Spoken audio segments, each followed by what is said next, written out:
टाँसिदिलेको नमस्कार।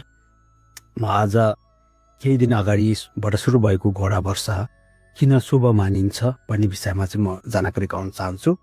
विशेष गरी यो वर्ष नेकहरूको लागि चाहिँ किन सुनाउन मानिन्छ भन्ने विषयमा म वैज्ञानिक रूपमा तपाईँहरूलाई म केही जानकारी गराउन चाहन्छु।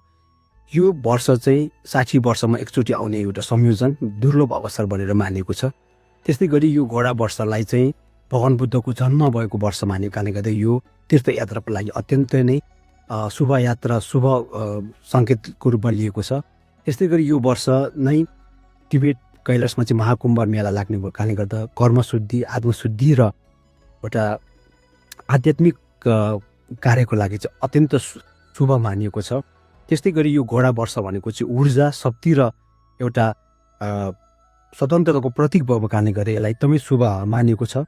र यो वर्ष चाहिँ अरू बेलाभन्दा बढी यात्रा गर्दाखेरि चाहिँ यो यात्राले चाहिँ 13 गुणा बढी फलदायक हुने फलिफाप हुने भएको कारणले गर्दा पनि यो वर्षलाई अत्यन्त शुभ वर्षको रूपमा मानिएको छ।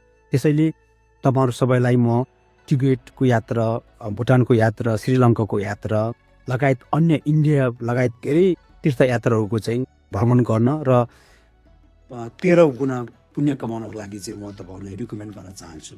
त्यो चाहिँ